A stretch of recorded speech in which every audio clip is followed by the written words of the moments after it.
Hi everybody, today we are doing one of our other Christmas traditions, something that we're able to sneak in this year, and we're going to go check the resorts around Magic Kingdom and see all the holiday decorations that they have up, maybe try some holiday treats, see what else we can get ourselves into. We started off with a fun little bus ride from Disney Springs. We're going to try something a little different this year. Normally we can get some type of reservation and make it into the resorts. Or park at the TTC and come over, but this year we're going to try a little different and start at Disney Springs and then go from there. So we're starting at Wilderness Lodge, and then we're going to work our way to the Contemporary, the Grand, and the Polynesian, and then depending on time, maybe make our way over to the Yacht and Beach Club. Alright, so with that, let's get started.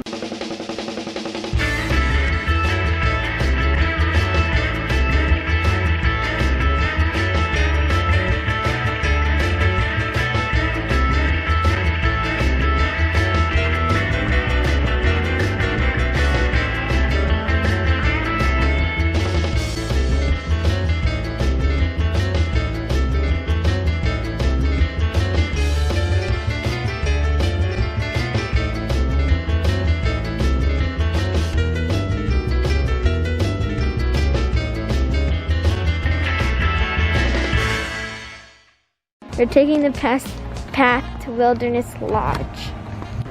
So as we start to walk into Wilderness Lodge, we notice the sign. What it's telling people is that they do not need to go to the front desk if they've completed online check-in. So definitely something new with COVID. here inside the lobby of Wilderness Lodge is their tree, and it is a very pretty tree, especially with the aesthetics of the rest of the resort.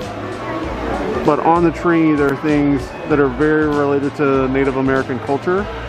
So you've got some teepees, a lot of instruments. There were a couple of arrows in there.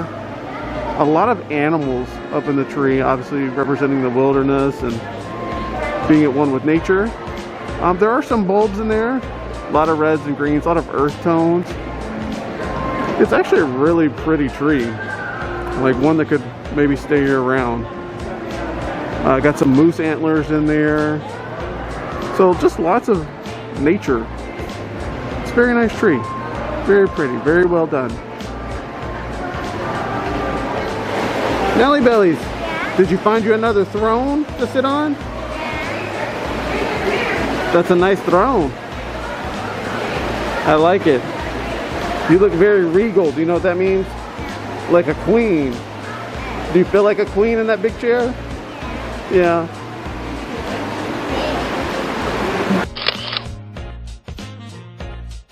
As we head towards the boat transportation, this pathway is one of my favorite at the resorts.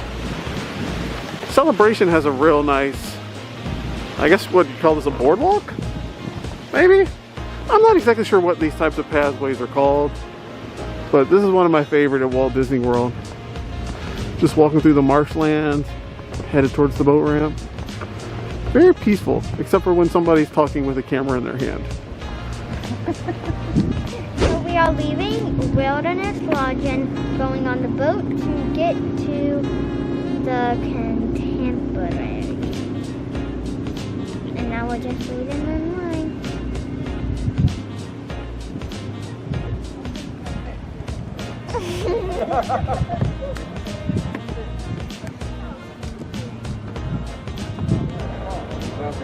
The duck does not want to run. The duck is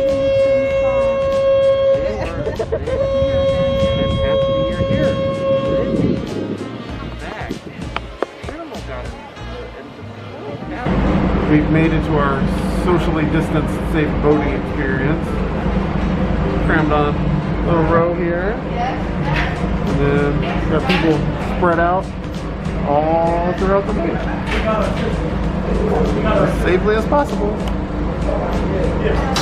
So we're on the boat headed towards the Magic Kingdom because we were going to take the boat to the Contemporary, but probably due to COVID and lower staff, that boat is not running. So we're going to take a little bit of a detour, head over to the Magic Kingdom, and then see if maybe we do the monorail or walk to the Contemporary.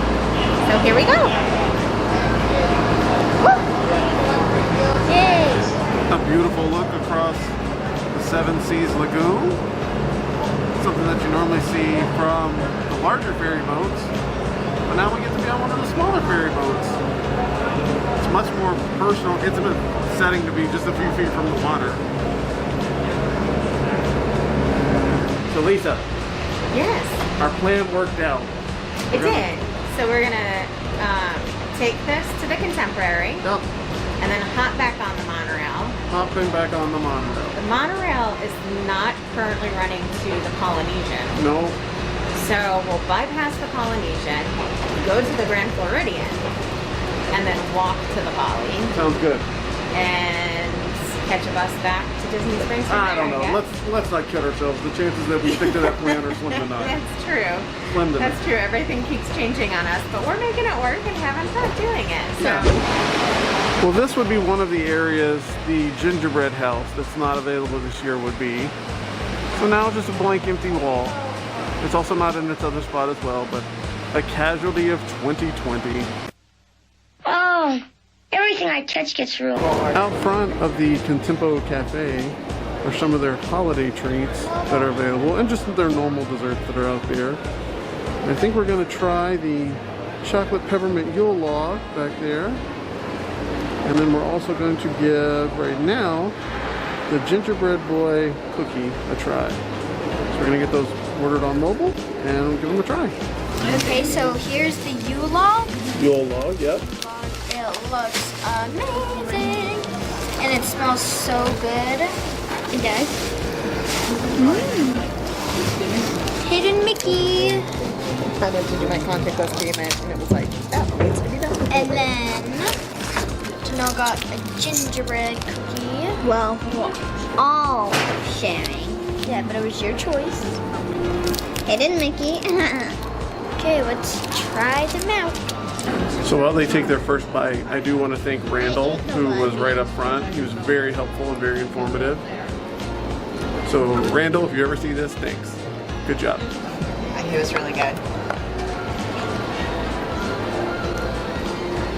It's really gingerbready. Really gingerbready? There's a lot of ginger. This is good. This is mine. It has a lot of chocolate too. It's good. I'm gonna get every piece of it. At least you're having some of the cookie. What do you think?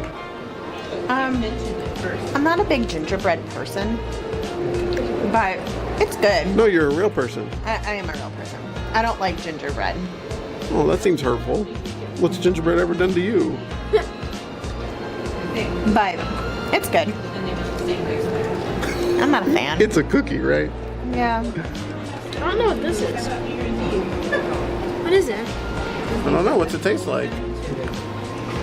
You gotta describe it. Well, leave some for somebody else. Now. It tastes. Is it sweet? It has white chocolate in it. I don't know what it is. Well, we'll never Oh, know. I know what it is. It's melted white chocolate in it, and they made it into a snowman. Okay. Okay. That's what it is. All right.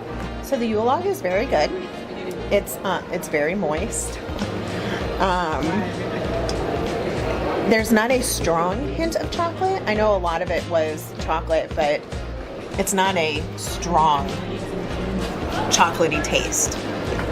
Just the right amount. Mwah. Help me. Help me. I don't have any legs to run. Oh. What is crazy? Help me. They ate me. Look at them.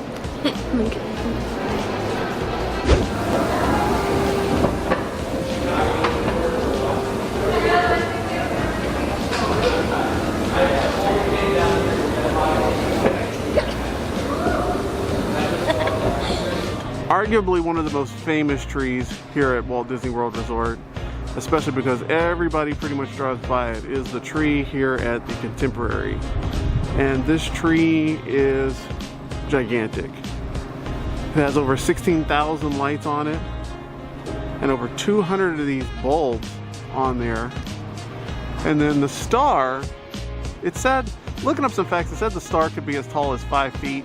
I can't really tell from here, but it is big. It's really big. Even compared to what a normal top of a tree would look like, still pretty large. I mean, these bulbs, by comparison, which is a little hard to tell, but here's one bulb, and here's the size of my hand compared to that bulb. Like, that's a big bulb. And then you have just standard, you know, lights that you would put, very similar to the lights that would be on your own Christmas tree at home. So they're not gigantic lights. So you want to tell me there's 16,000 of them on here? I believe that. But this, to me, is by far one of the more famous trees here. And it's huge. It's lovely. One more fact I failed to mention, this tree is 70 feet tall. 70 feet? 70 feet tall. So, pretty big. Pretty big tree. One thing I did find interesting, and I don't understand this, but I've often wondered how this was braced, because it just looks like it's standing here. If you look right in here, maybe you can see it. There are these types of braces all inside the tree. Well, I guess for about four or five spots that I counted. And I'm guessing it's actually braced right there. But if you really look at it, it's really impressive that nothing is holding this up, considering we still have thunderstorms and strong winds this time of year. So it's braced pretty well. Engineering feats. And now we're entering into the Grand Floridian.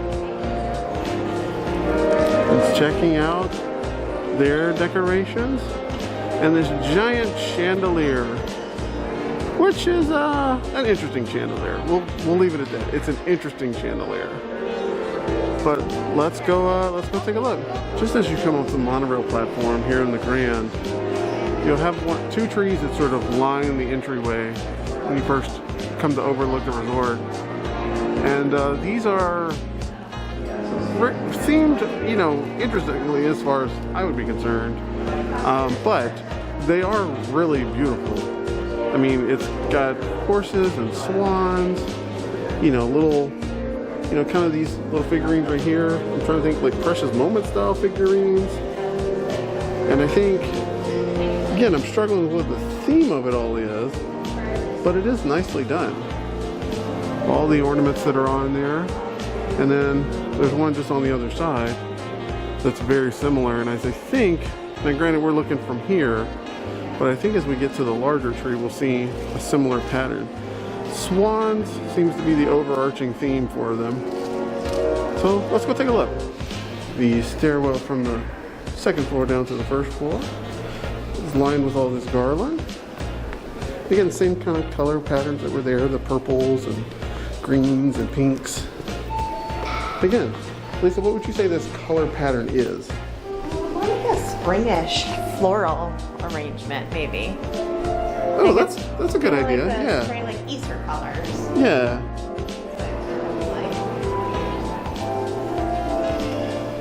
But all the way down. Yeah. All right, a little bit more on the ground floor here with the tree at the Grand Floridian.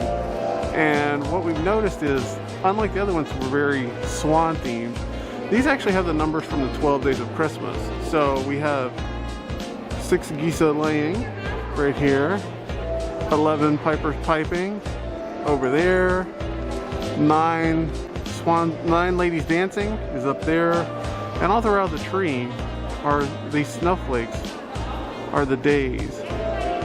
And then the rest of the tree kind of keeps with the same themes that we've seen before about the pinks and greens and purples. And again, swans are kind of tucked all throughout there. And then you've got the famous bird cages here at the Grand. So that's what those will be there for. But overall, again, it's a really pretty tree. I'm not entirely certain of the theme, but it is really pretty and really tall. So we are walking to find some goodie treats, Christmas treats, and we're looking at a map.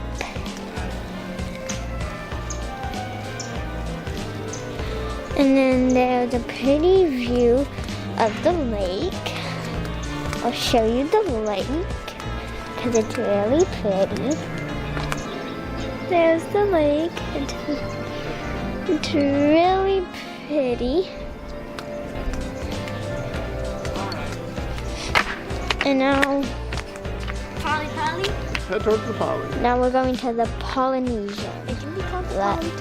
Let's go. We're leaving from the Grand Floridian and decided to just take the walking path over to the Polynesian. We've seen quite a few signs and we experienced that you can't stop there right now. So you've got to find alternative means. And our alternative means look like this. We're just going to walk across it. That's it. If you're unfamiliar with this path, it starts at the Grand, and actually now you can make it all the way over to the edge of the Polynesian and make it through the TTC. You can almost make a full circle. They've added, and we saw it back on this side, but they've added the walkway from Grand Floridian to Magic Kingdom is complete. So now you can walk all the way over to the Contemporary, and then there's just a little break between the Contemporary way off in the distance over there up until you get to the TTC, which is going to be on the other side of the bungalows for the Polynesian. So once that's done, you'll be able to walk all the way around, or if they ever put a walkway over there, you'll be able to walk all the way around. But at least now you can make it from the Magic Kingdom. You can actually walk to the parking lots on those long nights when the monorail or the ferry boat's taking an hour or two to get to, or you just feel like getting some extra steps in, you can now walk all the way over to the TTC. So small victories, small victories. One thing throughout the resorts, especially at the Polynesian and at Wilderness Lodge, we've noticed is there are a ton of renovations going on. So the concerns that somehow Disney is doomed by all this, probably a little overblown. Just getting ready for the next wave. But new construction's coming. The goal is to just have a nice relaxing swing, and you aren't doing that. You want to go higher. There you go. That's about it. That's the maximum level of swing you want. Just pretend you're an adult and you're sitting here just having a nice relaxing moment. What would you be thinking about if you were an adult needing a relaxing moment? Stitch. Get away from my children. Okay, so you're getting away from your children. What else? How about that job? Oh, that job. Good job. You're so tired.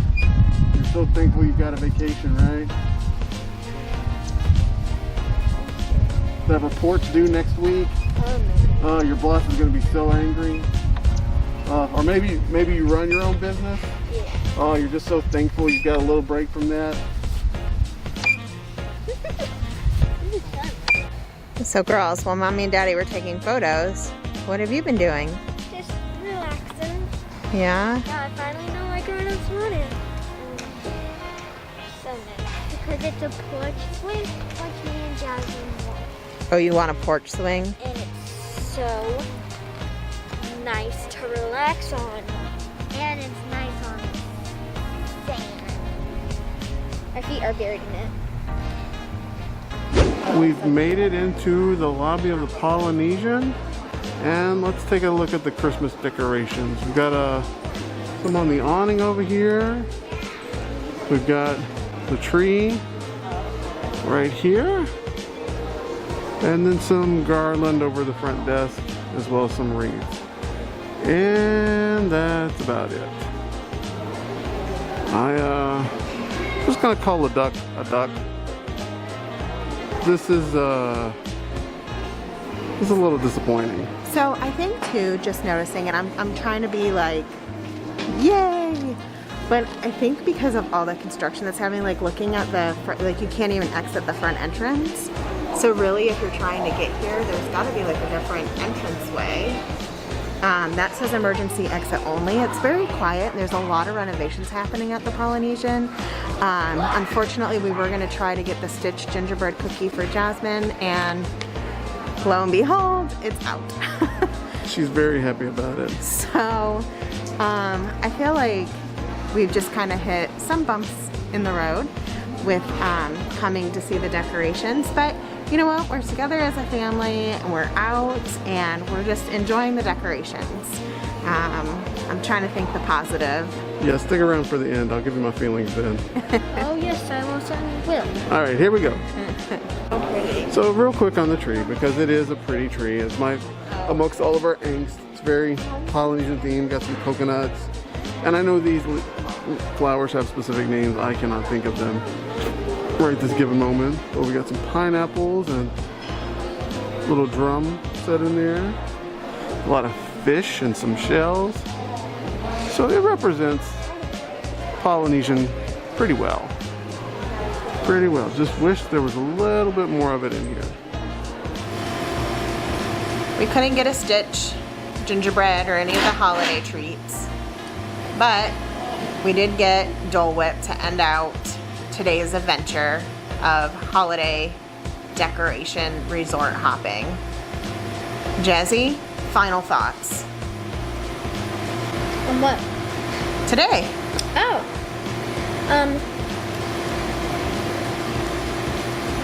Like Mommy said, there wasn't that much decoration, so I was a little disappointed, but at least we had family time, so it was fun. Okay, Janelle, what about you? Final thoughts? It was really fun that we looked at all the resorts, we tried all the holiday treats. I just thought it was a fun day. Okay. Daddy? I'll give mine when we're not in such a public area. There we go. All right. Hey there, so sorry that this video sort of just ends abruptly. After going around the resorts all day and really having a good time as a family, we got on the bus to head back to Disney Springs into our car, and I think just the hum of the bus and going around all day really sort of exhausted the family, and by the time we got back, we just kind of did our thing. We had dinner and went to bed. That was it. But overall, we had a really good day as a family. It was quite enjoyable. I did want to take a few minutes, though, just to talk about what I sort of felt the day really was. And I think really to sum it up, I think the problem ultimately as we were going from resort to resort looking at the Christmas decorations were the finer details were missed. You know, the things that Disney is known for and does exceptionally well. As someone who has spent, 2 decades walking around that resort, you could clearly see that budget cuts and things like that not only had impacted the cast members, but just the overall layout of the experience for Christmas. Now, don't get me wrong. I understand that 2020 has been a challenge, and I understand that that impacts not only people, but businesses as well. Where I struggle, though, is Disney has made some giant cuts to its budget between closing down its operations in its parks and many of the resorts that are still closed, the cruise line being at a standstill, and ultimately laying off, thousands of people that have dedicated, countless years to the company. Those were the big swings. I think when I got the news that I was being laid off, I accepted that. It was tough. I did a whole video on it. It was really tough to accept it. But deep down inside, I understood that A, this is what the business had to do, and B, that if me losing my job meant that, some of my family, some of my friends, and some of my coworkers got to keep theirs, great. If that meant that the experience that is Disney got to continue, okay, tough pill to swallow, but you swallow it and you move on. And when we went through the resorts, and understanding what I do know about Disney, and I'm not going to give any spoilers here that's going to cause, legal action or anything like that, but knowing what I know about Disney and walking around the resort and knowing the Herculean effort that goes into things and sometimes how amazing things can be, I didn't see that. What I saw a budgeted, watered down version of what Christmas was supposed to be. The resorts had Christmas trees in the lobby. They had some garland, maybe a wreath here and there, and that was about it. We went and did many of the food options, which, we've started to kind of enjoy as a family. And, they're out at 4 o'clock in the afternoon on a Tuesday. Those to me are nickel and dime budget cuts that hurt the details, the thing that Disney does better than anybody else. And going from resort to resort and seeing that made me feel like the past 18 years of my life working for the company and then being laid off, it was all a giant waste, because there were still nickels and dimes for the operations that were open. Don't get me wrong, I understand that as a business, Disney has to make tough decisions, but you know, a few extra workers to clean and hang up Christmas decorations, a few extra culinary cast members to make sure that there's enough pastries to make it throughout the day, those are drops in the bucket compared to laying off thousands of people, shutting down operations, and, you know, limiting what options you have available. You know, I feel like if it's open, it needs to be its best presentation, and that simply was not the case. You know, and I think that trickled down to the cast members. We had one cast member that stuck out to us the entire trip. Everybody else was just going through the motions. And, you know, this is not a knock on those cast members, because, you know, they don't need another pizza party to lift their spirits, or a potluck, or another snack bag to make them feel better, or a button to celebrate, you know, the holidays. That's not it. You know, the expectation is that giving it your best is a two-way street. You know, those cast members, the employees that are there, are expected to give their best every single day to not only the guest, but to the company and representing it. And I think the two-way street was only a one-way street right now, or at least it looks that way, because what was open was not giving it its best. There were plenty of things where you could just walk through and realize, oh, that's a budget cut, that's a budget cut, that's a budget cut. And it was little nickels and dime things. You know, I completely understand a resort still being closed or closing down a park early, but to me, I'm just a big believer of, if you're open, you provide the best experience you possibly can. And, you know, saving a few bucks so that a few extra decorations don't get out, or an extra 100 pastries aren't made, that's not because of COVID. That's just because, you know, you're looking to find budget cuts anywhere that you can. And I think for a company that is built on its reputation and built on its amazing experiences, when that falls short, it screams it fell short, especially to people that have been there time after time, worked there for an extended period of time. You know, you can clearly see that this is not the best foot put forward. And that was the disappointing part. You know, I think at the end of the day, I sort of just felt like, not only did I lose my job, but, you know, family, friends, coworkers had lost theirs, and the product was still watered down. The promise of, you know, it's for the business so that it can continue, really had a giant caveat on it as well. It's for the business, but we're also going to find other ways to nickel and dime it. So that's my take. I didn't want to bring this whole video down. I think I might have just a little bit here at the end. But overall, you know, as a family, the experience was fantastic. As far as us being able to spend time together, again, you know, there were some things that I think just Disney as a company, the people that push the pennies, need to go back and understand that stuff, the world notices when Disney doesn't put its best foot forward. And it was on full display this Christmas. So hopefully it'll be better in the future. Obviously, we'll keep going back. But with that, I think we're going to go ahead and end this video. Sorry for the rant at the end, but I just wanted to kind of convey that out there. And hopefully if somebody sees it, they can recognize, you know, hey, we can do better. We can do better. So thank you guys for watching to the end of this video. Thank you for supporting our family. And, you know, make sure you share this and like it if you can. That would be great for us as we continue through this holiday season. And with that, guys, take care. Have a happy new year. This is going to be posted after Christmas, so I hope your Christmas was great, and have a happy new year, and here's to 2021. Bye.